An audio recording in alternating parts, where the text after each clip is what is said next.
Mary Ehrlander, thank you so much for joining me, and it's a joy having you here because of the books you've written and we're going to talk about, but also you're the first legacy lecturer that is a sibling to a previous one. You're Steve Frank's sister. That's right, I am. So where are you on the birth order, and what are some of the memories growing up with the family? Oh, well, thanks for asking. Yeah, Steve is my little brother, though he's much taller than I am. So we were five. It was Randy, Derry, Andrea, Mary, Steve. And our brother Derry was killed when he was just short of 20 years old. But the others of us are still going strong, and my Randy and Andrea and Steve live here in Fairbanks still. So, and my roots are still here, and I'll always be an Alaskan girl. Yeah. Well, Steve kind of said that on the cleanup of the flood, the 67 flood, you and he were flown down lower 48, but do you have any memories of the actual flood? Oh, yes. Yeah, it was, you know, as a kid, it was very exciting. We had been at the lake. We have a cabin at the lake, at Harding Lake. And we heard that the road was, that the highway was going to wash out. So Mom packed us all in the car and we drove into town, and there was already water on the highway when we got to town. And then we were, you know, scrambling to both take things up from our basement on Sunset Drive and shore up the basement. Like we tried a bit of sandbagging or something, but then when the water started coming up Sunset Drive, Dad came home and said, nope, let it go. We've got to let the water in so the basement doesn't cave from the pressure outside, you know. And so we camped out in our living room that afternoon with our neighbors. Weta and Grady Payden came over, and we just made a fun thing of it, you know. And Dad had to turn off the furnace in the basement, so he made a fire in the fireplace, and we camped out there. And then the next morning, a boat drove up over our front lawn, and we hopped off from our porch into the boat and got driven out Airport Road in a riverboat to the airport and flown first to Eielson, and we stayed there and lived very large, eating in the mess hall with just so much food, we couldn't believe it. And but eventually Mom and Dad flew us out to our relatives in the Seattle area, so that just so they could get a handle on things and get things cleaned up. Well, you know, another connection between you and Steve that came to mind as I was preparing this is he, of course, became a lawmaker, and you, when you went to college, political science and government were your focus. And so I know your parents were really civically and politically engaged. Do you think that played a role in your eventual academic interest? I do. Political science was just a natural route for me to take. I mean, math and science, you know, those fields were not my strength. And the humanities and social sciences were more where my interests and strengths lay. And it was just so natural.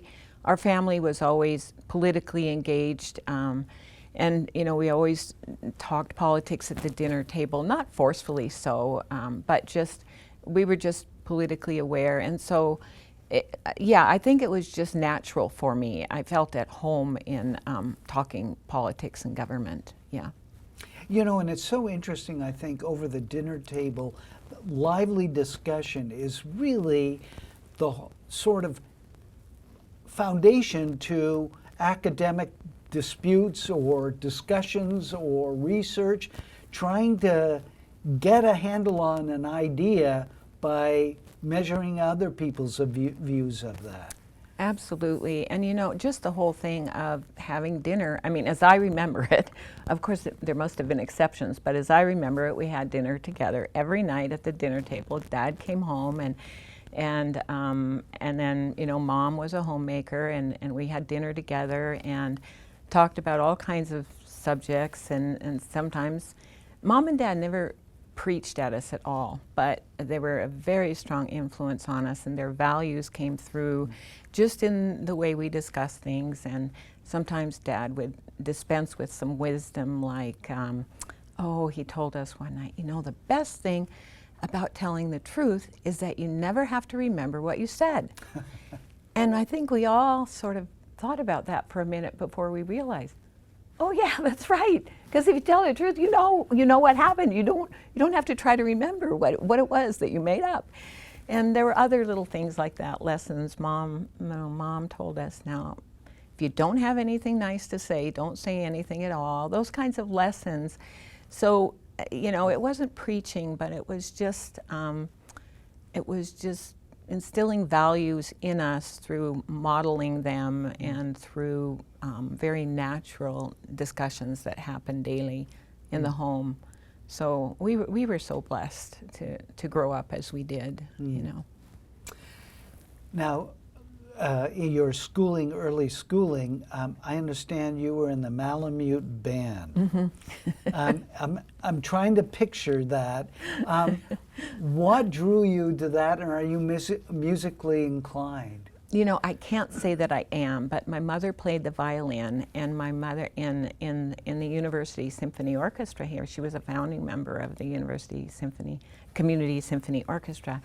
And so she got us all piano lessons when we were little, and then she encouraged me to play the oboe because it wouldn't ever be as much competition if you played the oboe as, for instance, if you played the clarinet. So I learned to play the oboe in junior high, and then in high school I got into the concert band. And in a way, it's a little bit embarrassing to talk about it because I was not a good musician, really. The reason I got in was because there wasn't much competition on oboes.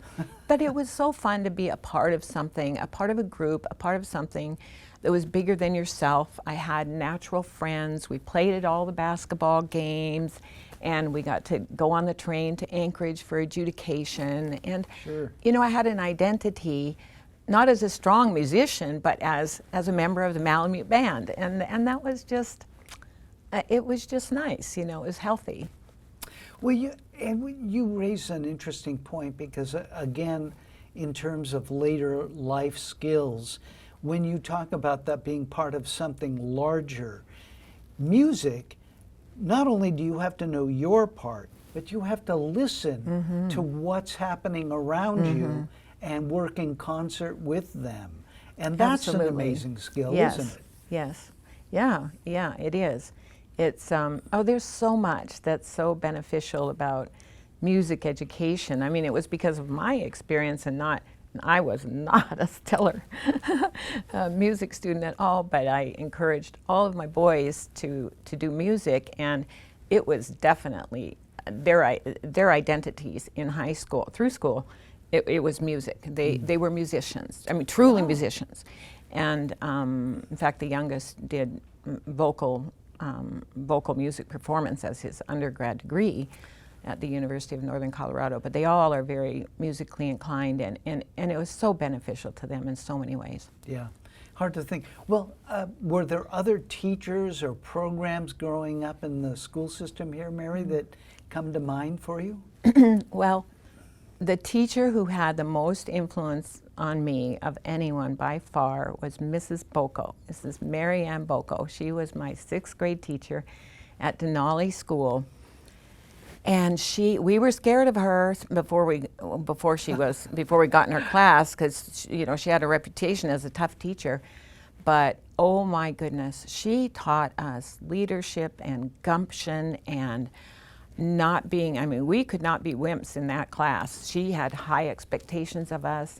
She engaged us. We stayed after, I feel like we stayed after school almost every day in that class working on some project. And I just, it was pretty transformational, I think. I think that was when I kind of developed an identity as a capable person almost at that point. So she was an extraordinarily effective teacher for me. Well, talk about maturing early. You got married when you were 18 years old.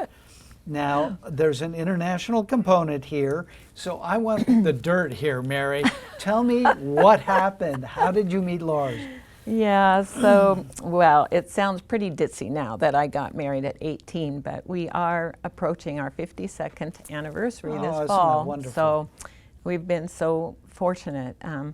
But you know, I was just about graduated from high school, and I was working at the Foodland Snack Bar, and this very handsome man came in and asked me if he could talk me into going out for dinner with him.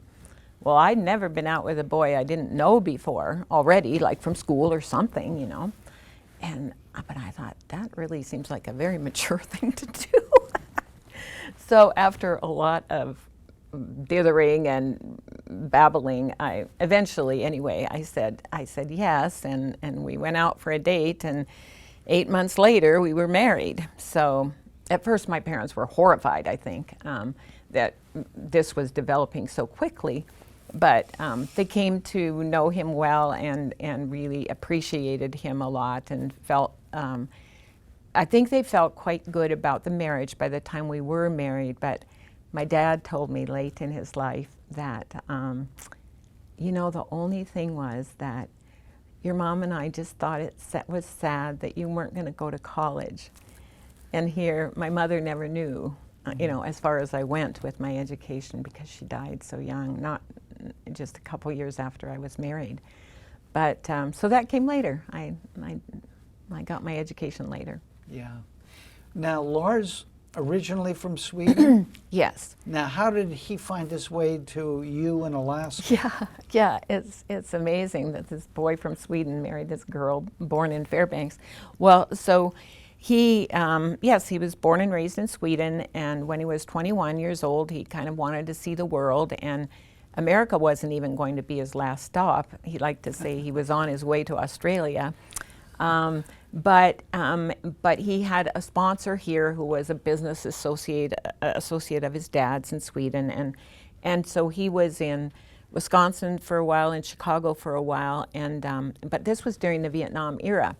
So at that time, immigrants, I mean, he had a green card, but if you wanted to stay, you had to make yourself available. You had to agree to be conscripted, and so he agreed to be conscripted, and it was a great decision for him because he learned some skills in the Army, and he learned to speak much better English in the Army. And fortunately, for his overseas duty, he was not sent to Vietnam. He was sent to Fairbanks, Alaska. That was overseas duty. And so he had just been discharged honorably from the service when he walked into Foodland that day and asked me out. So that's how it happened. Yeah. Well, but when you had a family, you decided to move to Sweden for a couple of years. Right. And I'm interested about that. Seeing another when I've traveled overseas before for a month or so, when I come back, the United States looks so different because I've become accustomed to a different set of standards and approaches and things. How did Sweden strike you? Oh, it was really transformational, that experience for all of us. Well, not really for Lars because he was already Swedish. Yeah. But so Lars just woke up one day, sat up in bed, and he said, I want us to go live in Sweden. And our boys were quite young then. The two were not even in school yet, and the one had been in kindergarten or something, the eldest. And so I was all for it. I couldn't imagine how we could do it. But the first time we went, we got to stay in his father and stepmother's summer home outside of Gothenburg. So that was all very easy for us. So we stayed for one school year, and then we loved it so much. We thought, this isn't enough. Because Lars's intention had been not that we would just visit and see Sweden as tourists, but that we would immerse ourselves in the culture and language and learn to know Sweden, its culture, its landscape, its people, as he did, you know, to a degree. And so after that first school year for the kids, well, for the older boys, it wasn't enough. So we came home to Fairbanks for a year, sold our house here, and then moved over. We didn't know for how long, but it was going to be 2 to 5 years. And just quickly, the reason this worked is not because we were wealthy at all, but it so happened that the dollar was really high right then. And we bought this huge house for I think it was $100,000. It was this huge, beautiful house in a very nice neighborhood with lots of kids. And so because the dollar was so high, we could travel while we were there and have wonderful experiences. Then when we came back and we sold that house, the dollar had gone down. So we got a better exchange when we came back. So it was great going both ways. But that's not really your question. So it was so eye-opening for us. And I often have said to my students since then, if you ever get a chance, go live in another country, and you will actually learn more about yourself and your own country than you do about the other country, because seeing, just seeing things in comparison, it's so eye-opening. But we found the culture so beautiful, the landscape was so beautiful, everything from the difference in doorknobs and toilet handles to just the way people approach things, the way they would never come to your house for dinner without having flowers or a bottle of wine in hand or bags of goodies for the children. The little customs like Saturday goodies for the children, that was the custom there. They didn't get goodies all week long, but every child would get a lördagspåse, which meant a little bag of individual penny candies, what we'd call penny candies. Just all kinds of things like that. And so sometimes I've thought what they really learned was that one of the biggest lessons was that, you know what? There are lots of different ways of doing things. It's not our way and the wrong way. It's our way and other ways that can be equally good and just different. And for some reason, these norms and customs work better here because of the people's history and culture and so on and their expectations. And yeah, our norms here seem to work better for us. But so I think they learned a lot about tolerance. They just became much more worldly than I think they would have been had we not. And we all became fluent in Swedish. And I'm going to ask you about that in a minute. Yeah. But there's a group called the World Happiness Index. Oh, yeah. And they have ranked the Nordic countries, including Sweden, among the top 10 of their multiple years. So there's something called Nordic exceptionalism. And does that ring true to you? I mean, I think there is a sort of a strong sense of community in the Nordic countries, and I will admit that it is being challenged today and in recent decades by the large volume of immigrants who really they're visibly different and they have different norms, and this is causing some challenges. But for many decades, as the Nordic welfare state was built up, for instance, really people saw one another, I think, as almost like family and relatives. So in the same way that one would accord all the rights and privileges that one would want for oneself to one's family members and best friends and community members, Swedes and others saw that, certainly, just as an example, medical care. It's 100% evident to Nordic people that health care for all is a human right, and they wouldn't begrudge anyone health care when they need it. Also, another part, I think, of their well-being, high level of well-being, is that they are so at one with nature. These are nature babies. They just are out of doors all the time. They walk very regularly. It's not like, Americans who circle the parking lot multiple times till they find the closest place. They love walks in the woods. They'll forage for berries and mushrooms. They love to be out at sea. They are or on the beach. And so they are also protective of nature and you know, pretty environmentally friendly. So there's I think there's a pretty sort of healthy outlook on their homelands and wanting to stewardship of their homelands and living a healthy lifestyle and caring for one another in a communal or family-like way. Now, without being too rosy or Pollyanna-ish, I will admit that there are drawbacks. There are high levels. Actually, it's kind of counterintuitive when we hear again and again that there's a high happiness index there. There are high levels of depression also in the Nordic countries, and definitely too much drinking.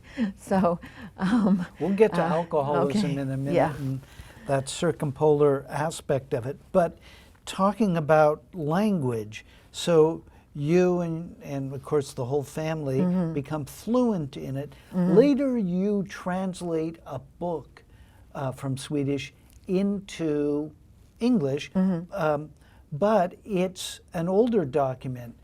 Was that tricky? Had the language changed? Yeah, it had quite a bit.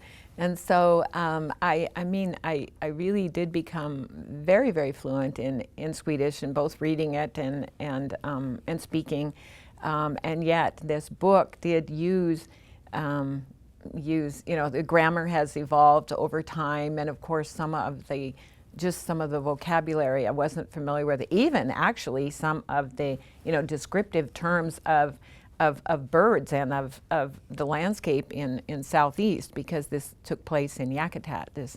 This Swedish Covenant missionary lived 17 years at Yakutat, but it was a wonderful experience. And in translating is a kind of an iterative process. So you work at it, and then you come back at it again, and you come back at it again, and each time you want to try to make it sound. You don't translate word for word. You want to work at getting it to sound natural in English. And so I read a book about translating, because I was never trained in translating, but I read a book about it and learned to give myself permission to edit a little bit and revise somewhat to make the narrative flow, and to make it sound more, to make his words more like we would say it in English, definitely not word. You don't translate word for word. But it was a challenge yes, it was kind of old Swedish, and so it was not an easy task.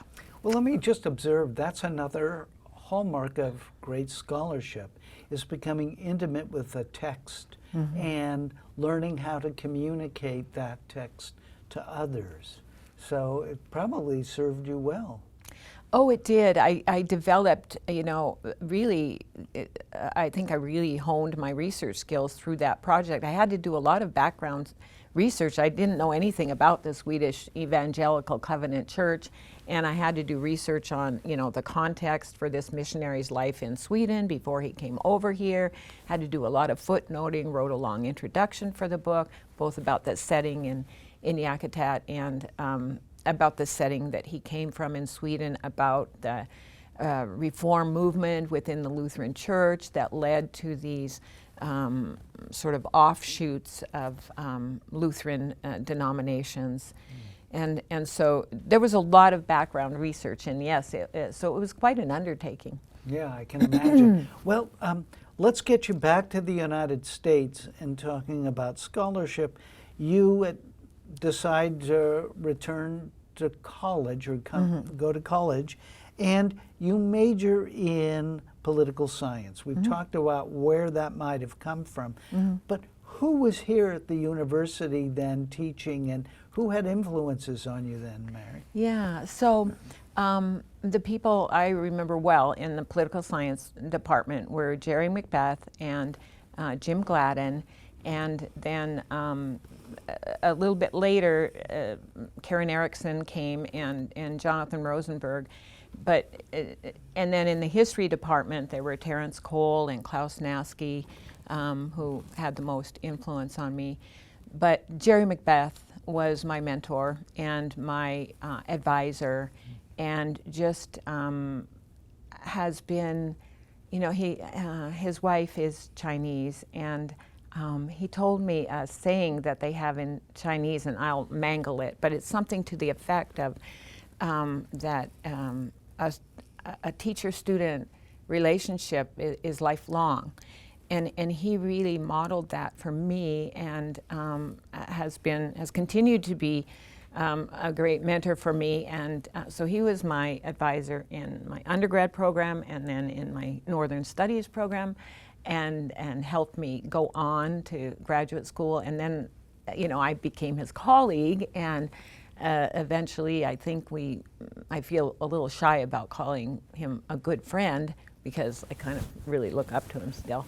But he has continued to be that kind of, he's had my back. He's had my back ever since he was my first advisor there. That's wonderful. Well, when you started college again, did you ever think you'd be a doctor? Oh. And was that a goal? No, not at all. Not at all. I just wanted to get a college degree. I had always thought I was destined for college, but then this handsome Swede swept me off my feet. So I had to defer that goal. But so this going to college was it was an extraordinary experience for me. And I mean, I was so giddy before graduation with my BA. I was utterly giddy for like 2 weeks. And in fact, I can even say to this day that I was more excited at earning my BA than I was at earning either of my MAs or my PhD. I didn't have that same kind of just euphoria. It was such an accomplishment for me to earn a BA, to earn a college degree. Both my parents were college graduates. I thought I was going to be one, and then it took me a while. But anyway, oh my gosh, I never dreamed I could be a professor or have a PhD. I thought these people were right up there with God. I mean, they were another species. I never, ever dreamed. So for me, it was incremental. I was encouraged by my faculty, people like Jerry Macbeth. Oh, and Cornell Clayton, I forgot to mention him. He was very supportive. And they encouraged me to apply to the newly minted Northern Studies program, and they encouraged me to apply for this James Madison Fellowship that led to my work on the Constitution at UVA. And so, no, it was through encouragement at each level and my taking on a little more each time that then I eventually saw, oh yeah, I'd like to strive for that.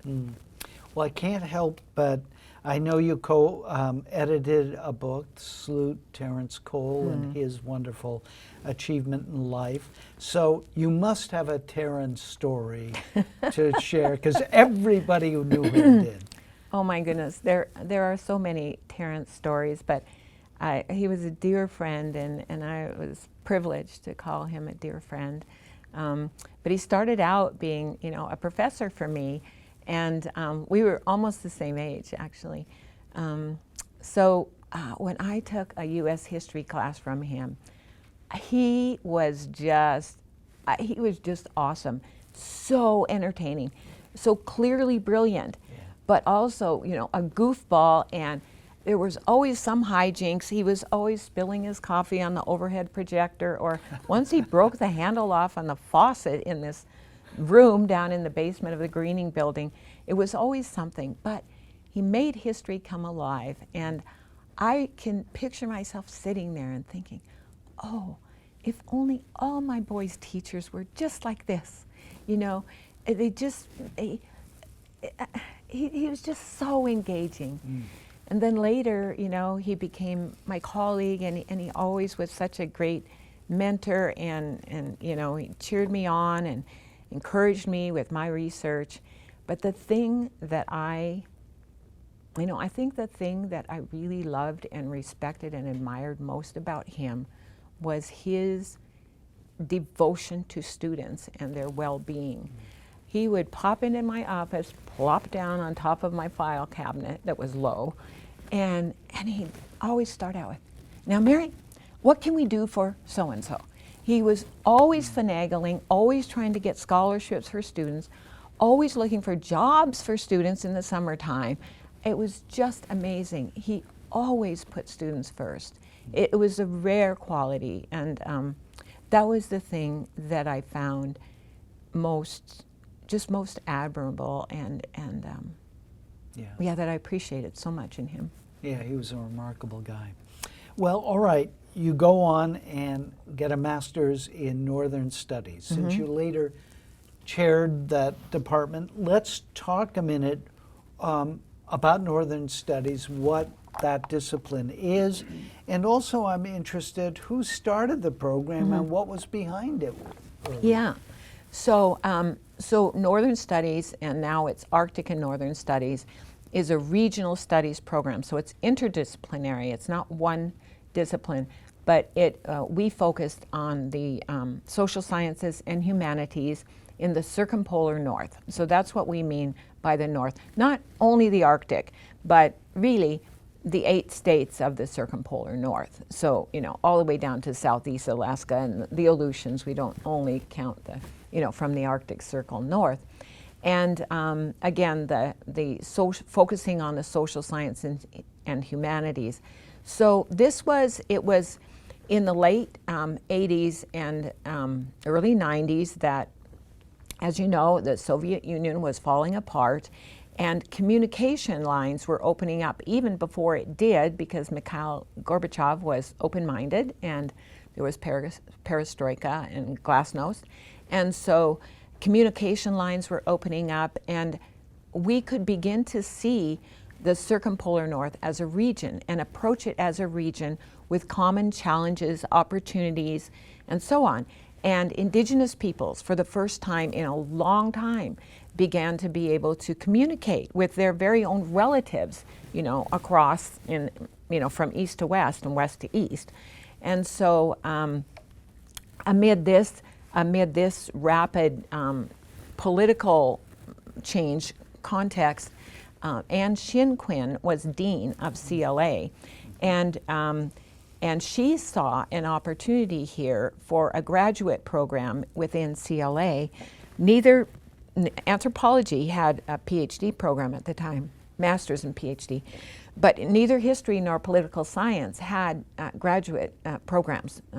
And so she saw potential here, and she pulled together a few faculty, including Judy Kleinfeld and Klaus Naske and Terrence and Jerry Macbeth, to help her envision and propose this program that would be focused on the social sciences and humanities in the circumpolar north.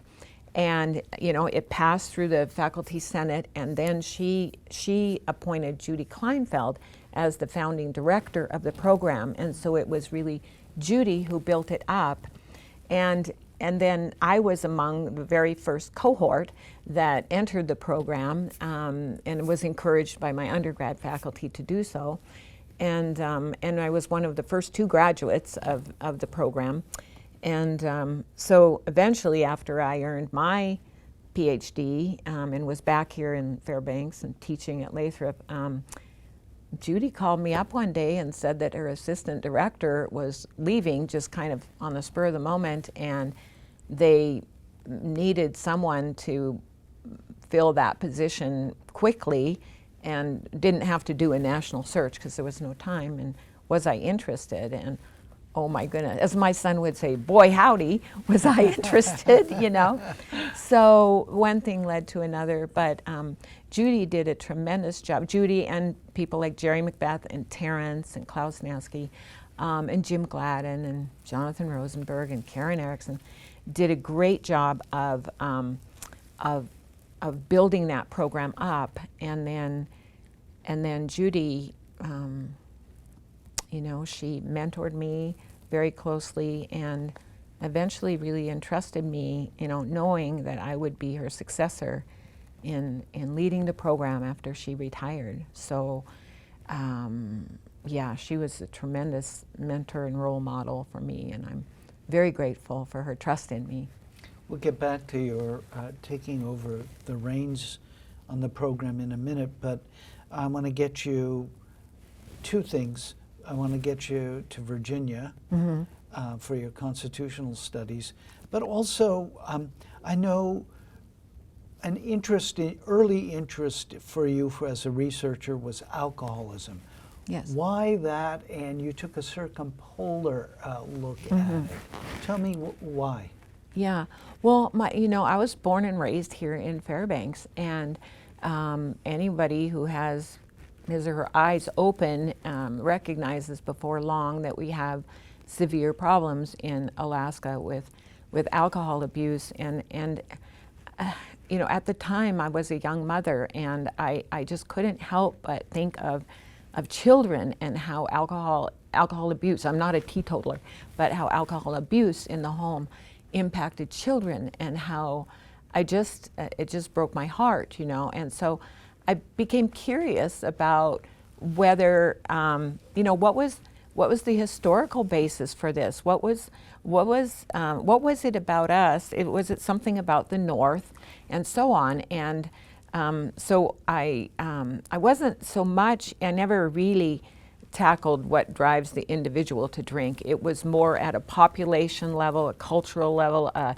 historical, looking at the historical context. And I came to recognize before long that pretty much throughout the circumpolar North, alcohol was introduced at a later date than where these cultures first developed through, like in wine growing countries and so on.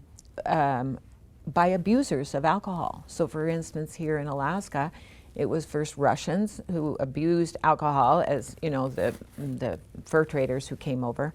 And then later there were soldiers, and believe me, I don't mean to demean soldiers. My son is a naval officer, but these soldiers were away from home, and there were no female domesticating influences on them at the time, and there were rough conditions, and they did. And then later there were construction workers, and one thing and another. And so these people who introduced alcohol, for instance, to Alaska natives, whalers, oh my gosh, they were among the worst with drinking like crazy, and then plying native peoples with alcohol. And there were similar patterns throughout the circumpolar North. And so, and also then alcohol was introduced at a time when dramatic and traumatic, sociocultural change was taking place. And so very disorienting times for native peoples in the North, but then also this sort of culture, this frontier culture in much of the North, of heavy drinking. I mean, actually, in Scandinavia, it was Lutheran pastors who would bring alcohol into the North and try to develop good relations with Sami peoples there. So they actually plied Sami people with strong alcohol. Yeah. Wow. So interesting, similar patterns throughout the circumpolar North. Well, let's get you to your second master's and then your doctorate at University of Virginia, government. You mentioned Constitution. It's a key place to study that. What were you interested in there, and who mentored you there? Yeah, so it was actually Dr. Cornell Clayton who recommended that I should apply to UVA because it had a very strong constitutional studies program within its school of government. And it was Henry Abraham was he was just a huge figure a huge constitutional scholar. And then his protege, David O'Brien, was there too, and he ended up Henry Abraham started out as my advisor, but David O'Brien became my committee chair, and Henry Abraham was on my committee too. And so, yes, so I had this fellowship to do graduate work on the Constitution, and but I was really interested more in pragmatic matters, in public policy, than in abstract constitutional theory. And so I had been very engaged in my children's schooling and was very concerned about quality public schooling. And so when I was there, I did a paper on Brown versus Board of Education, and one thing led to another.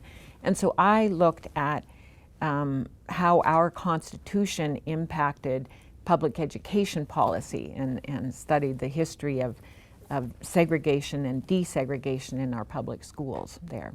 Mm-hmm. Well, as part of that scholarship, you had to come back and teach high school. Right. So what did you take away from that? And then you explained how you transitioned into UAF, but you had that period of actually talking about pragmatic. You actually had to teach high school students. Right, right. So the idea behind this Madison Fellowship, it was sponsored by Ted Kennedy and, now I'm forgetting the name of the Republican from Utah, but in any case, it was by, Hatch? yes, Orrin Hatch, it was, thank you. And so, it was bipartisan, and the idea was that Congress wanted high school students to understand more about our Constitution, which is the whole foundation of our civic society, And so, so I had an obligation with that.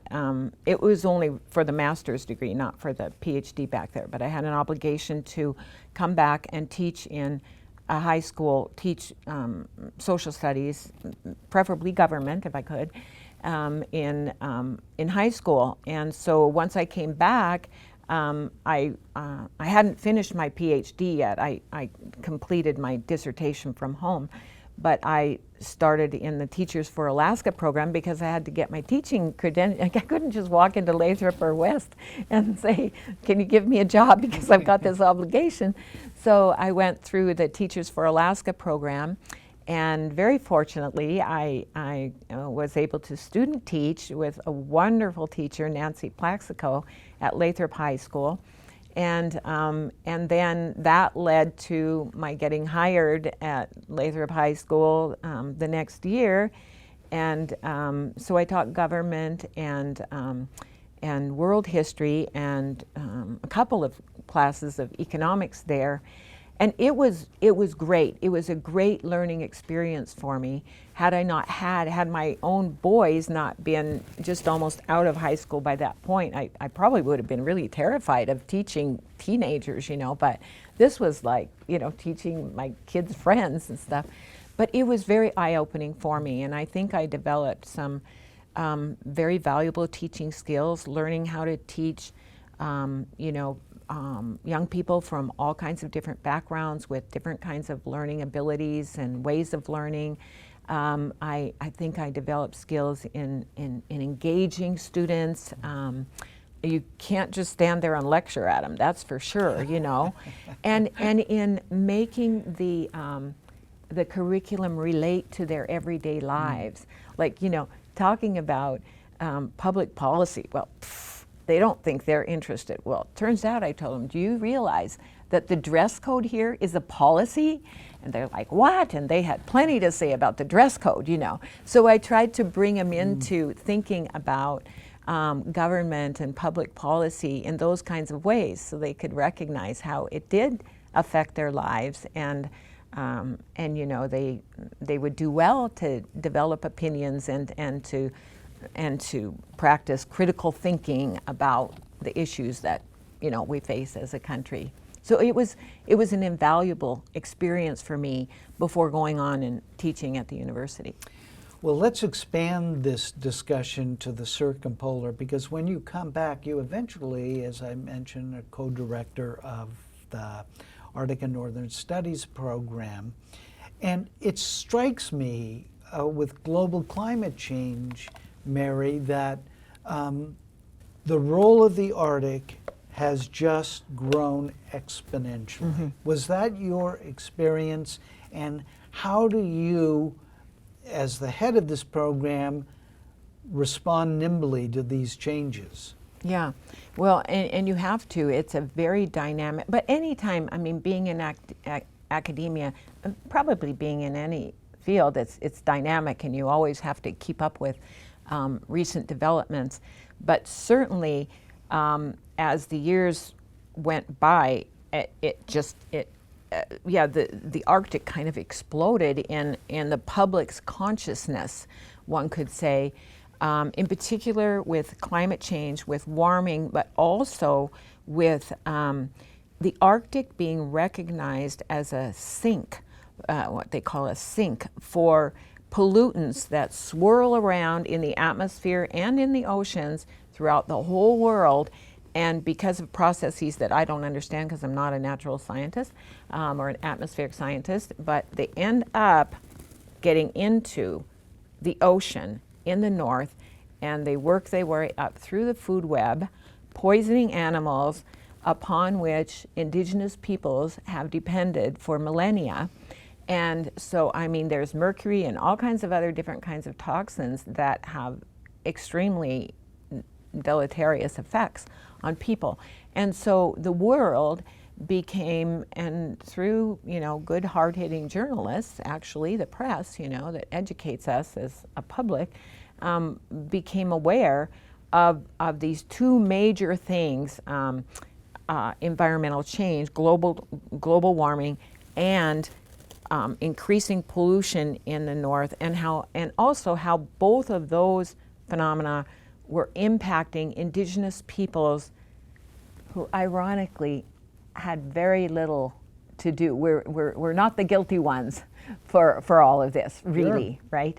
And so yes, we were very much on top of that, and increasingly students who came into the program were always interested in climate change, environmental issues, and indigenous peoples. Even those who were interested in history, they always also were interested in that. But you see, our faculty, they're constantly doing research, and so we have faculty who are they're always refreshing their knowledge base and are then prepared to be guiding students on these topics. And not just our faculty, students would reach out to faculty up on the Hill too, and bring in natural scientists onto their committees to guide them, because most who would be interested, say, in indigenous peoples, well, they're interested in, say, indigenous peoples and the environment that, in which they live. So it's that relationship between the peoples of the north and their environment that the program focuses on. Well, tell one of the developments that occurred under your leadership was the Model Arctic Council. And that seems like tailor-made for you, because circumpolar, Yeah. but it also brings these political and the social aspect in. Right. So tell me about So, that. yeah, that was just a really, really exciting and gratifying experience. So in about 2015, some of our students went to a mini Model Arctic Council in Archangel at the Northern Arctic Federal University there. And it was it was just a small program that wasn't totally circumpolar, but a great experience for them and a great idea. And we kind of looked at that and thought, wow, we could really do something like this. And my my assistant director at that time, Brandon Boylan, had experience with Model Arctic Council before, and his specialty is international relations. And so we got the idea of developing a Model Arctic Council that would bring students together, college students, undergrad and grad, from throughout the circumpolar north, bring them together to simulate the work of the Arctic Council, which is an international, an intergovernmental forum that addresses in the Arctic. All 8 Arctic states are members of it, and then there are 6 permanent participants, which represent indigenous groups, and there are quite a few observer states now, observer state members in the Arctic Council. So they deal with mainly environmental issues and indigenous issues, but this includes a lot of topics, but not defense topics, not strategic issues. That's off the table, or you never could have gotten Russia and America to join, you know. So anyway, we launched this program in 2016 in conjunction with a meeting of the Arctic Council senior Arctic officials right here at UAF, and the ASSW Arctic Social Science Week that was happening here at UAF also during spring break.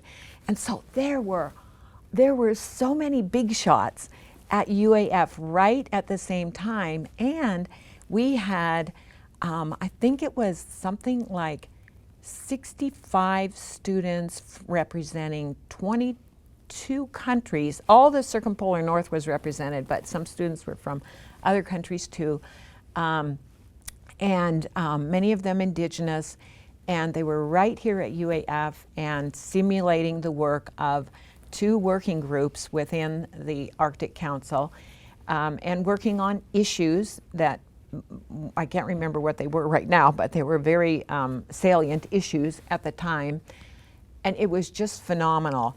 And members of the actual Arctic Council came and attended our closing ceremony.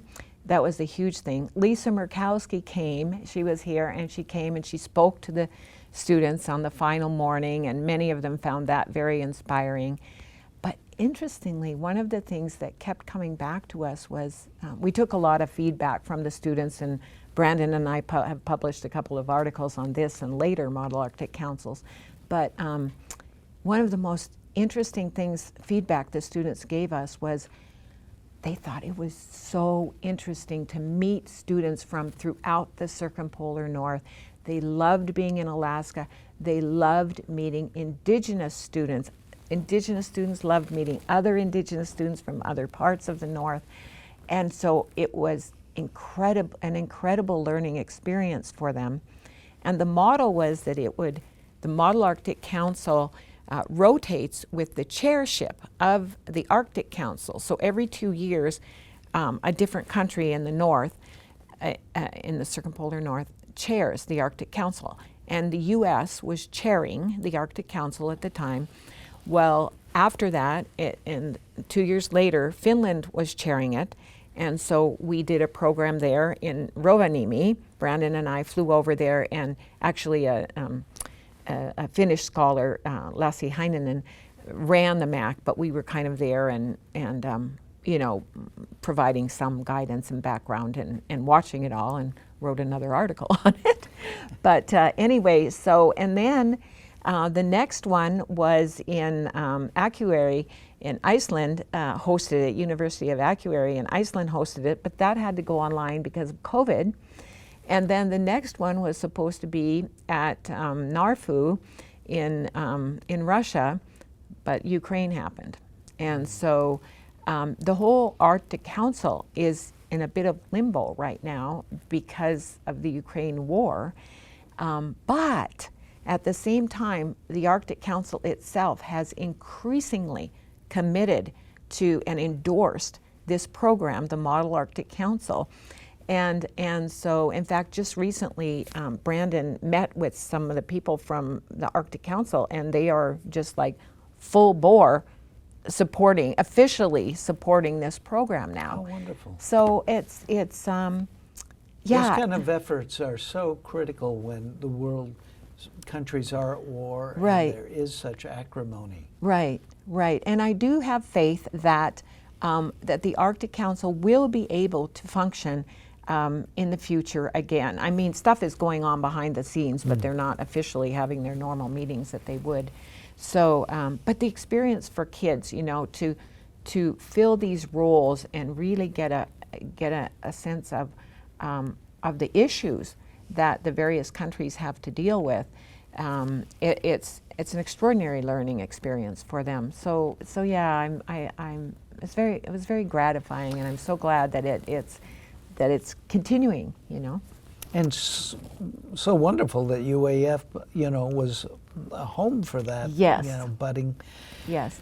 Well, I want to turn now to some of your creative work, and especially the figure of Walter Harper. You've written this wonderful book about him. How did he come to your attention, and what was the research that you had to do to make it come alive? I discovered Walter through reading a wonderful work by the Episcopal Archdeacon Hudson Stuck. And he wrote this book, A Winter Circuit of Our Arctic Coast, after Walter had died tragically when the Princess Sophia sank. A couple years after, Hudson Stuck, the Archdeacon, and Walter Harper, his trail guide and riverboat pilot and interpreter, had the two of them had done this remarkable circuit of the Arctic coast, starting in Fort Yukon, going west out to the coast, and then on up to Point Hope and Barrow and over to Herschel Island and back. And they had just a wonderful experience. But in the meantime, then, before Hudson Stuck published the book, Walter had died, and Walter was like a son to him. And he really, I think, Walter's death contributed to Hudson Stuck's death. Because he died pretty soon afterwards. It wasn't. It was just 2 years later. 2 years.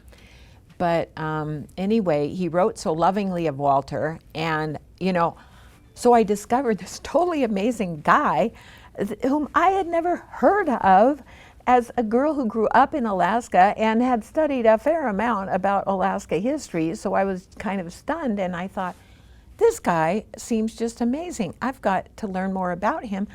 I think Alaskans would love to know his story. So one thing led to another.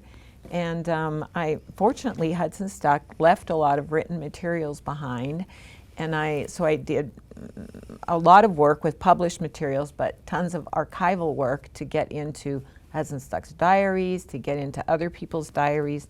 Walter himself didn't leave much for me, but a few letters, and then other people. Anyway, I had to build sort of a whole set of sources that could flesh out, who this extraordinary person was, and also to try to understand his perspective on his life, rather than simply other people's perspectives on his life. But it was really, as I wrote in the foreword of my book, it was the most gratifying, most challenging and most gratifying, academic work I had ever done. Well, if I may, I want to break out some of his remarkable elements. I mean, for many, it will be the first person to summit Denali is, of course, an adventure story. This navigation around the coast of Alaska and back down is remarkable for that. But he also bridges culture. His mother wants to raise him in his Alaska Native heritage. He excels in that.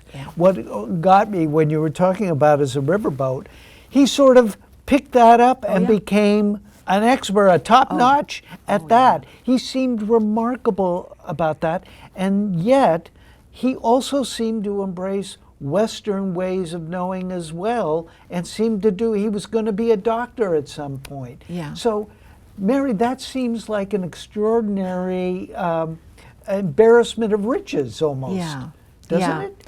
To you? It really is. He really was an extraordinary character. His mother raised him in the Athabascan tradition. When he was just a toddler, his parents separated. His father was the legendary Arthur Harper, who's credited with having been the first to recognize the potential of the Alaska Yukon gold field. And his mother was a Tanana Athabascan woman. Dana, we tend to say Dana now. But anyway, they separated. Walter was the youngest of 8, and all her older, Arthur Harper had sent their older children out to school outside against Jenny's will when they got to school age. But Walter was only about 2 when his parents separated, so she took him back to Tanana, where he had been born in that area, and raised him in her tradition, speaking her language and developing subsistence skills at a very young age. And he clearly was gifted in these things, and I discovered and really felt that he developed a drive for excellence at subsistence skills at a very young age. He was very capable, but also he was persistent and had this strong ethic of excellence. And so that was why he came to Hudson Stuck's attention when Hudson Stuck first saw him on the riverbank. He was at fish camp with his mom, and so for a year Hudson Stuck got his mother's permission to send him to St. Mark's Mission School to get some education. But then after only 1 year, Hudson Stuck hired him as his assistant, because Hudson Stuck had the responsibility for traveling all throughout the northern interior to visit all the mission sites and all the fish camps and the mining camps and so on. And he couldn't do this without the help of a native person who knew the land and had the subsistence skills. And Walter was a total natural at that. And then, yes, he needed him to drive his riverboat too. Well, he picked that up like nothing, learned he could repair the engine, Hudson Stuck wrote the most beautiful things, but there was this thing that he said about the way Walter could drive that boat like no one who hadn't grown up paddling a birch bark canoe and come to know, like the bends and the flow of the river like the back of his hand or something. I'm totally mangling that, but he was just at one with his environment. And so when he took on, he was very gifted mechanically, so he learned how to repair the engine and was repairing everybody's engines, but also to drive the boat. And it wasn't easy because the Yukon is very filled with sandbars and lots of debris, and so it's no easy task to navigate a riverboat through the Yukon and its tributaries. But Walter just very quickly became expert. And then so he learned, because Hudson Stuck was such a loving mentor to him, and he guided him gently into the Western world of the Episcopal Church and its hierarchy of Western culture and society. So he came, and his English just improved and improved, and so he learned to navigate comfortably within Western culture, as I like to say, without losing an ounce of his Athabascan identity and heritage. That's tricky. And it's very tricky. It's very tricky. And even today, I mean, almost all Alaska Natives, I think, have some, are mixed, of mixed heritage now. And yet to walk between both worlds comfortably and still know who you are and where you're going, it's an extraordinary capacity that he had. And that's why I think one reason why he stands as such a great role model for young people in particular today. Well, he loved to mentor too. Kids, there's a picture of him with kids that seemed to be attracted to him. Yes, and he was so charismatic, very charismatic, easygoing, charismatic, gentle spirit, a very benevolent spirit toward others. And so, young boys were very looked up to him, and he would mentor them and take them under his wing, and teach them manners and teach them how to drive the boat and teach them subsistence skills. And they really looked up to him. I want to touch for a minute your forthcoming book, Hospital and Haven. because it deals with missionary doctor and nurse team, and the role missionaries played. But let's first, was it your research through Stuck that led you to this new book that's coming out? Yes. So my new book, Hospital in Haven, is about a missionary couple. He was a doctor, so a medical missionary.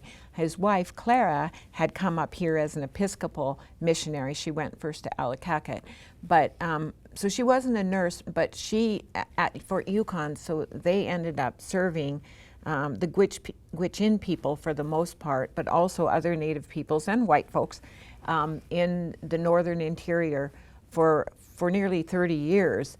For 3 decades there, and just immersed themselves in the community, dedicated themselves to saving lives and to raising and nurturing children who were orphaned and needy and or whose parents were in the hospital at the time and so on. So yes, so Grafton, Dr. Grafton Burke, whose nickname was Happy or Hap, he also was a protege of Hudson Stuck, like Walter was, but Happy Burke had been his protege out in Dallas when Hudson Stuck was there before he came to Alaska.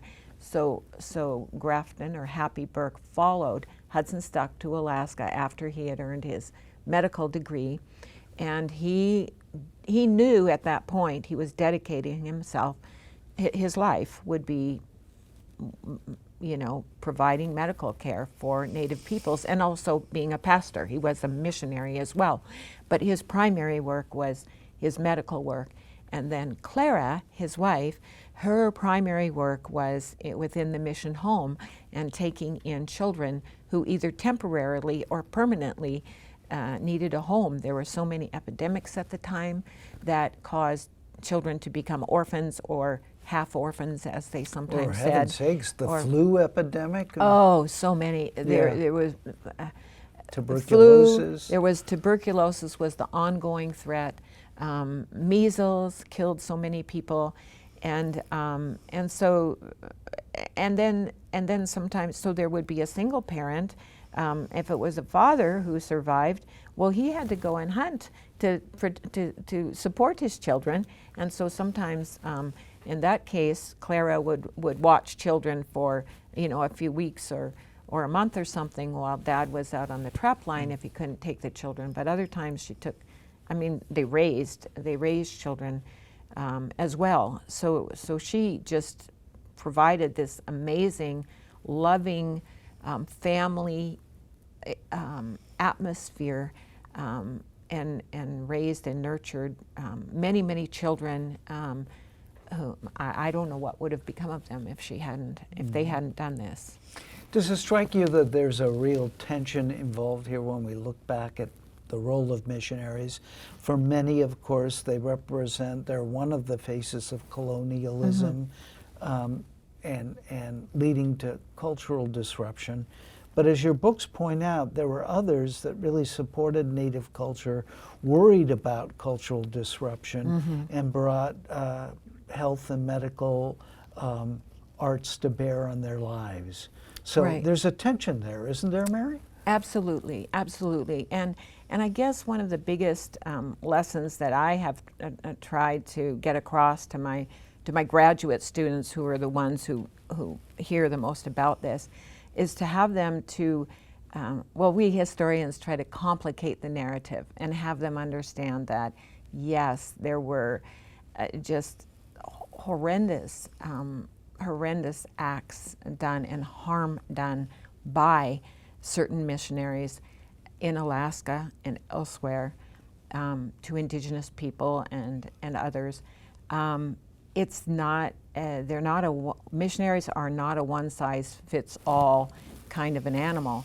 And in fact, what drew me to the Episcopal Church's work was first Hudson Stuck, and who was very much, we might say, ahead of his time in that he recognized the beauty and the value of Alaska Native peoples, their cultures, their languages, their lifeways. And he actually, as his biographer said, most white folks hated him because he always stood on the side of Alaska Natives when it came to their subsistence rights, when it came to their political rights, and so on. And he was forever railing against the low-down white men who were taking advantage of Alaska Natives, who were introducing alcohol, who were, shooting up all their subsistence resources, or building canneries to take all the fish, and he even railed at times against other missionaries who couldn't see the beauty, for instance, in Native dancing, or thought that the most important thing was to teach Natives to call themselves Mr. and Mrs. So-and-so or wear Western clothing. He very much urged Alaska Natives to just shun these negative influences from Western culture, maintain their dignity, maintain their own subsistence, life skills, and languages, which he found beautiful, so that they could continue to thrive in their own homeland. And so Walter was a protege of his, and then Grafton and Clara Burke, especially Grafton, were proteges of his who were very much in his line of thinking, and who defended the rights and lives of Alaska Natives against all the forces, both physical and social, that were just wreaking havoc with Native well-being at the time. So it's a very complex picture. Even, I'm the first to admit that even the most well-meaning missionaries like Hudson Stuck and like Grafton and Clara Burke, who did so much good, they nevertheless contributed to the changes and the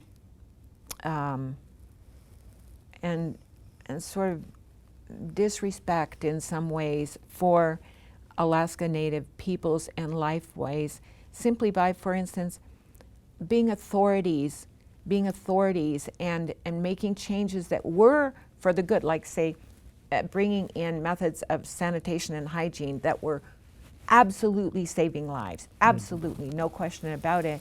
But at the same time, when you are an authority figure and you have medicine that can cure, and then you say, and our way of doing this is better than your way, well, that kind of denigrates implicitly, if not explicitly, the traditional ways of doing things. And so, together with all the myriad forces at the time, some of which were extremely explicit in their denigration and degrading of Native ways of being, they were a part of that mix that just brought about social turmoil and that led to trauma that has carried on through generations up to today. Well, now you work with another historian, and for this book, that would seem tricky to me. How did that play out for you? So it was just so beneficial to me to be able to collaborate with Hild. I will say that I am the primary author on this book, but Hild, I'm a white woman. I'm an Alaskan girl, but I am a white woman, and here I am writing, yes, about white folks, but living in a Gwich'in community, and there are very sensitive cultural issues involved. Well, Hild also is, has European background, Scandinavian in fact, but she is married into the Tanana Athabaskan or Dana community, and very deeply enmeshed in that community.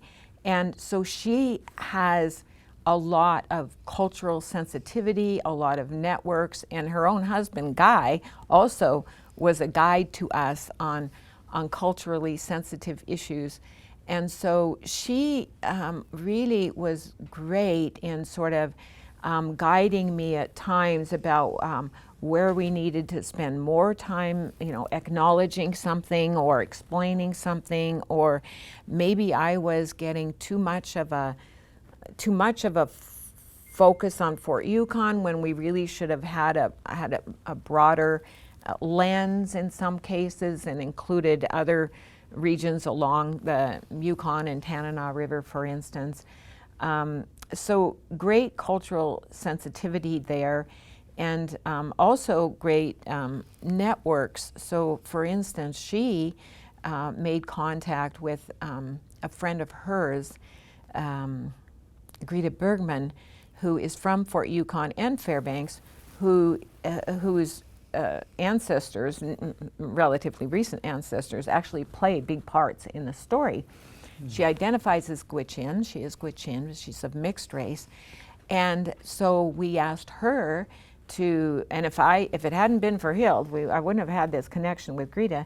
Well, so Greta agreed to read the manuscript for us, and she was such a big help in our grasping to what degree, well, she was the first to admit that St. Stephen's mission at Fort Yukon saved so many lives and did so much good. Also, there were harms. And this was a very emotional 3-hour Zoom discussion we had with her. And so Hild was my window into Dana or Athabascan cultures, and my kind of sensitivity guide, and she's just been wonderful in that way, and in helping me also with finding resources and things like that. Mm-hmm. But she was such an excellent partner in that way, that she could bring something to the table that I simply didn't have. I know quite a few Alaska Native people, and I've gotten to know more through my Walter research, but I don't have what she has, those intimate relationships that she has. And so that perspective and deep understanding and loving relationships within Native communities, particularly Tanana Athabascans, has been invaluable. Yeah. Mm-hmm. One last question about writing before we turn to your teaching. So I'm wondering how your writing style has changed over the years, and talk about tension between writing for lay readers and for fellow historians. Mm-hmm. Yeah, so I'm always honing my writing skills, always working, striving for greater clarity and readability and so on. But in my previous writing before Walter, I definitely wrote to a more academic audience, and you spend a lot of time talking about your methods and stuff that a public audience is just not interested in, really. But when I wanted to tell Walter's story, I really wanted it to reach a broad public audience, and in fact, I wanted high schoolers to be able to read the book, and I wanted them to be able to identify with Walter. And so I really had to work at that.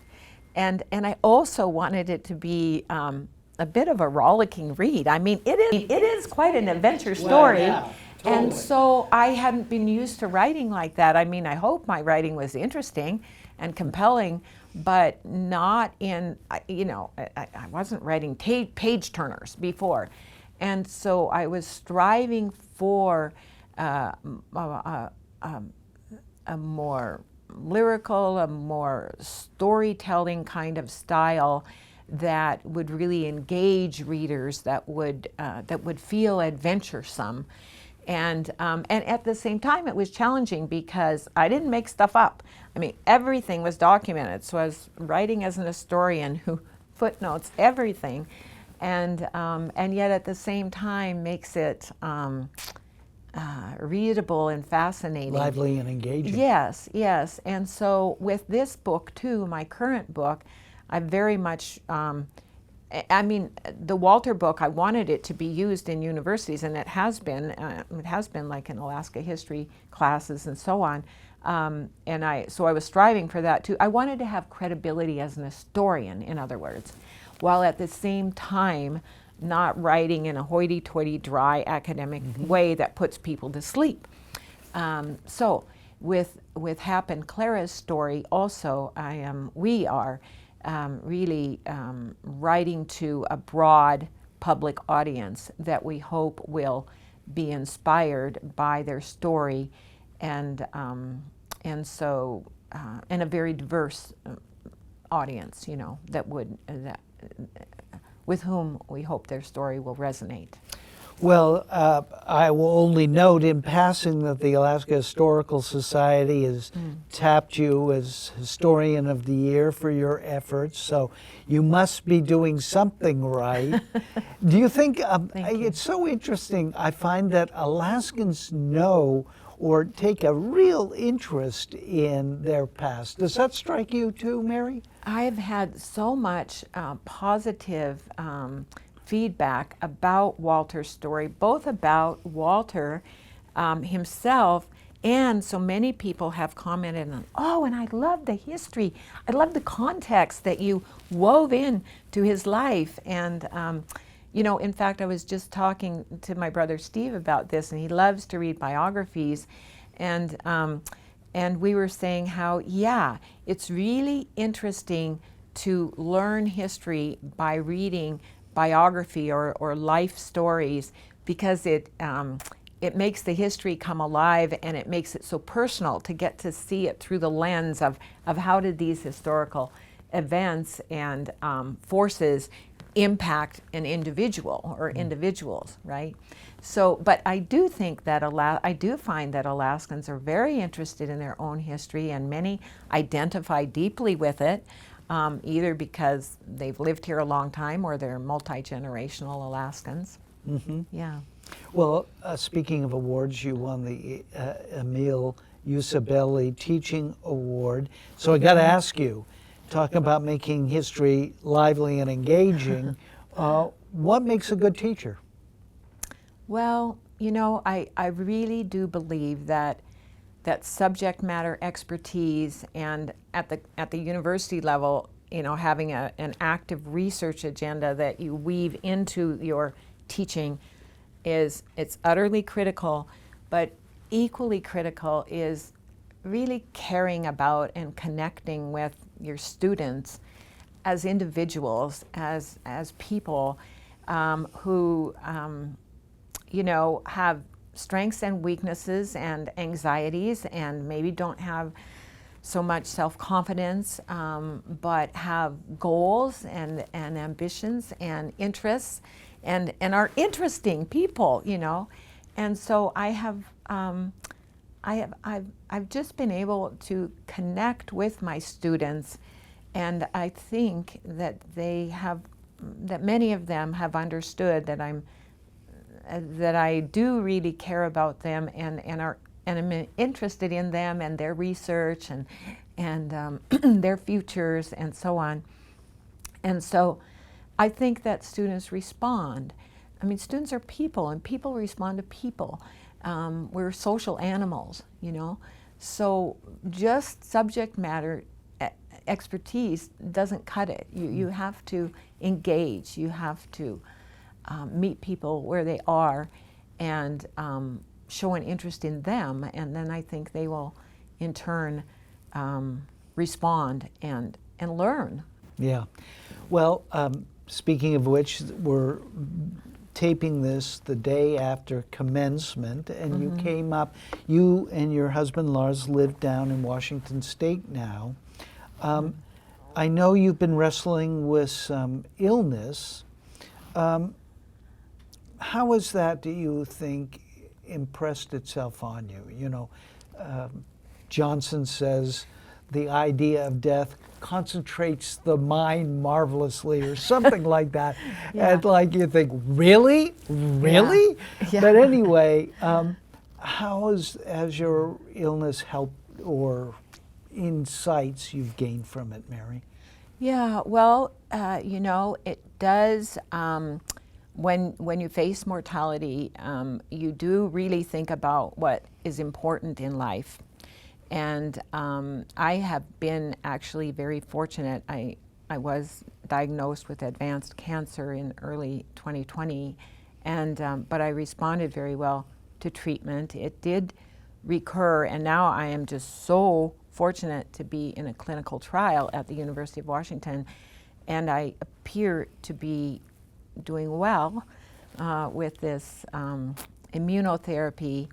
But anyway, I am just so grateful for every day, and my husband and I reflect almost daily on how much we have to be grateful for. At the same time, I've remained engaged with my students throughout almost all of this, and you know, still it's like I have wanted to see them through. When I had to retire because of my health, I didn't want to just leave them in the lurch. You know, my students I chair and my students and committees I serve on.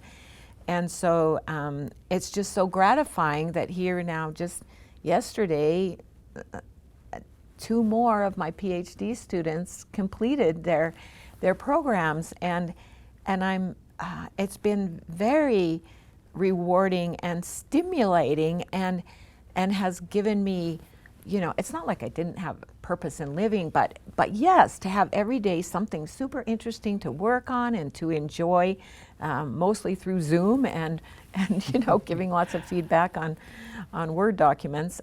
This engagement in their intellectual work and their growth and their success has been very gratifying to me, and so life is just so meaningful. It's you know, I just feel so fortunate and grateful for the opportunities that have come my way, for the people who have come my way, for my family, and you know, I have a new attitude about cancer. A lot of people are living with cancer, and that's what I'm doing, and just being grateful for you know, every day that I can feel good and continuing doing the things I love to do.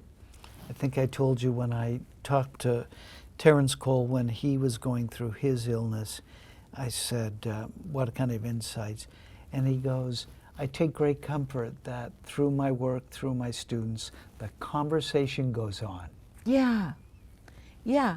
It is, you know, it is wonderful to think that, you know, that so many students who have touched my life and whose lives I've touched, they've gone on to do good things, and I had maybe a little itty bitty part in that, and so yes, there's a legacy, and with Walter, and I hope with this new book, you know, to think there's a statue now of Walter Harper, and for generations, children I hope will come and see him and recognize themselves in him, and I hope people for generations will be inspired by the work of Hap and Clara Burke, and so it's nice to think of that when you're gone, you know, all of us, our lives are limited, but that there can be something lasting from one's efforts is nice to know.